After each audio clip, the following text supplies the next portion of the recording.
Question 7. In line 21, failed is best understood to mean what? If we look at the context, we see that the speaker is talking about these elements of nature, the robin, the daffodils, the bees, and she says, "They're here though, not a creature failed, no blossom stayed away in gentle deference to me." All these elements showed up in spite of her wishes. So she's talking not about the fact that they A, sickened, B, died, C, faded, or D, were unhappy, but about the fact that none of them were missing or absent. If you read this context, you'll see that the only supportable answer here is E, was absent. Question 8. Grammatically, the word plumes in line 26 functions as what? So here you need to remember a grammatical structure and some terms associated with it. Let's look at this entire sentence starting in line 25. And you'll notice that in this poem, as in most of Emily Dickinson's work, there are no periods. You'll need to read carefully to see when an idea begins and ends to decide where a sentence begins and ends. If you read carefully, you'll see that this sentence starts in line 25. So reading from there, we have this. Each one salutes me as he goes, and I, my childish plumes, lift in bereaved acknowledgement of their unthinking drums. So we'll play with the syntax a little to put this sentence in a more everyday conversational structure.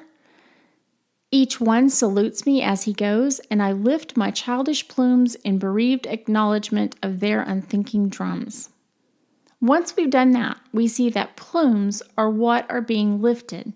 The speaker says, "I lift my plumes." So plumes is the word receiving the action being done by the verb lift, which means that plumes is the direct object of the verb lift, and A, the direct object of lift in line 27, is the correct response. We'll look quickly through the rest of these for a review of the terms, though. B, an appositive for I in line 26. An appositive is a noun or a phrase that renames a word right beside it, such as my brother, a linebacker for the New England Patriots. C, the subject of lift in line 27. No, plumes are not lifting anything here. I, the speaker, is doing the lifting. D, the indirect object of lift in line 27. An indirect object is not the word that receives the direct action from the verb. Instead, an indirect object is affected by the action, but doesn't directly receive the action. For example, if I said, "I gave him the keys," the direct object is keys, and the indirect object is him. So plumes here isn't functioning as an indirect object, but rather as a direct object. And E, the direct object of goes in line 25. No, plumes isn't receiving the action from the verb goes. And of course, the correct answer is A, the direct object of lift in line 27. If you need a review of direct and indirect objects, you can easily find these online just by Googling direct object and indirect object. If this is confusing to you at all, spend a little time looking through examples of each until you're comfortable identifying them. The concept is very simple, but sometimes you need to spend a little quality time with grammatical terms. Question 9. The speaker perceives the coming of spring chiefly in terms of what? This question just requires careful reading. Our first choice is A, odors and tastes. A quick glance through the poem shows that there are no odors or tastes mentioned, so this answer is insupportable. B, sounds and colors. Well, we have a shout in line 6, pianos in line 7, and yellow gown in line 10, so we do have sounds and colors. We can support this answer. Let's look through the rest. C, love and youth. We get nothing about love or youth either unless it's somehow a metaphor that we haven't untangled yet. And remember, don't use a possible analysis of a metaphor as your answer if you have a clear-cut supportable answer such as we have in B. Save your clever analyses for the essay questions. We can't clearly support C here, so we will eliminate it. D, music and poetry. We do have pianos in line 7, which might account for music, but we have nothing that clearly indicates poetry, so we can't support this answer either.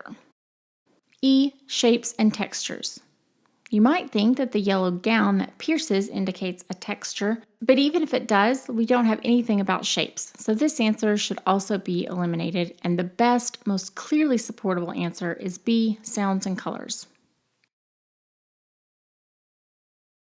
Question 10. Which of the following is a subject treated in the poem? This is another one of those questions where all of the answers, except one, requires you to do some speculative analysis that is not clearly supported by the poem. Only one of these answers is straightforward and clearly supportable. Let's look through them. A. Belief in the power of religion. The only inkling of religion we have here, as we saw earlier, is this reference to Calvary as the site of the crucifixion of Jesus Christ. Since we don't have a clear indication of what the speaker means by that line, we can't support religion as a subject that this poem treats. B. The innocence of childhood. This is hard to support. If the speaker is a child, which is quite possible, we don't get anything that clearly supports innocence of childhood. Dread and fear are not emotions that we typically ascribe to childhood innocence, so this is by no means a clearly supportable answer. C. Fear of death. The speaker does seem to fear, but her fear seems to be more of pain than of death. And she grows accustomed to the robin who causes her pain, so she doesn't even dread him as much as she did at first. Even if the Queen of Calvary line might be hinting at something to do with death, we certainly don't have anything to clearly indicate that death is a subject that the poem addresses, so we can't support this answer. D. The relationship between nature and human beings. We have no solid reason to think that the speaker is anything other than human. You might speculate that the Queen of Calvary line or the My Childish Plumes line are hinting that the speaker isn't human, but as far as we can tell, the speaker is a person. The poem certainly treats the subject of a relationship between the speaker and nature, so this is the only supportable answer so far. And that brings us to E, the power of imagination to provide comfort. And we know that this isn't true. The speaker doesn't get any comfort from her imagination here. If she is imagining things, those imaginings are inspiring fear rather than providing comfort. So this answer is really off base. And the most supportable answer that we have here is D, the relationship between nature and human beings. Question 11. The most conventional, least idiosyncratic aspect of the poem is its what? Idiosyncratic means peculiar or individual in nature, so this is asking what is the least peculiar thing about this poem. Which of the following is the most conventional aspect? A. Diction. This refers, of course, to word choice. We do have some unusual word choices here, calling birds pianos and this enigmatic phrase, the Queen of Calvary, and the rather unusual reference to unthinking drums are all examples of rather unconventional diction. So this is probably not the best choice. B. Capitalization. Clearly, Emily Dickinson doesn't bind herself here to the accepted conventions of capitalization. We can eliminate this answer pretty quickly. C. Rhymes. Mostly here, we have either no rhyme or slant rhyme. We have a few examples of true rhyming words, so and though in lines 1 and 4, see and me in lines 14 and 16, but that's about it. The rest of the rhyming, such as it is, can at best qualify as slant rhyme, which, as you probably remember, is when words sound similar but don't really rhyme. So the rhyming in this poem is not all that conventional either. D. Meter. The meter, on the other hand, is fairly consistent. I dreaded that first robin so, but he is mastered now. I'm accustomed to him grown, he hurts a little though. The poem goes back and forth pretty consistently between iambic tetrameter and trimeter. This is by far the most conventional aspect of this poem that we've seen so far. E. Tone. Remember that this refers to the attitude of the poet and or the speaker. And what we have here is a speaker whose attitude towards nature and spring is one of dread and fear, of wishing that spring wouldn't come. That is not the tone usually adopted by poets when talking about nature and spring. So we can say that the tone is not all that conventional either. And we can confidently say that the most conventional, least idiosyncratic aspect of this poem is D meter.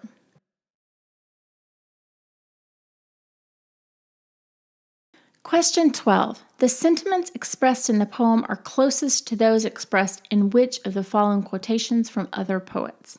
So here we have lines from other poets talking about spring and or nature, and if we compare them to this poem, we can see that A, nothing is so beautiful as spring, when weeks and wheels shoot long and lovely and lush, by Gerard Manley Hopkins, is certainly not in keeping with our poem here. Our speaker does not espouse the sentiment that nothing is so beautiful as spring, so we can eliminate this. B, April is the cruelest month, by T.S. Eliot. April is fairly early in springtime, and our speaker would probably agree with this idea. She would most likely say that the loud, shouting robins and the piercing daffodil gowns are cruel. This is an easily supported answer. C, the poetry of earth is never dead, by John Keats. Our speaker doesn't seem to think of nature as poetry, or the elements of nature as poetry, as Keats indicates here, so we can't support this choice. D, and then my heart with pleasure fills and dances with the daffodils, by William Wordsworth. No, our speaker doesn't get pleasure from or want to dance with daffodils at all. E, fair daffodils, we weep to see you haste away so soon, by Robert Herrick. And our speaker would not weep to see the daffodils go away, so we can't support this answer either.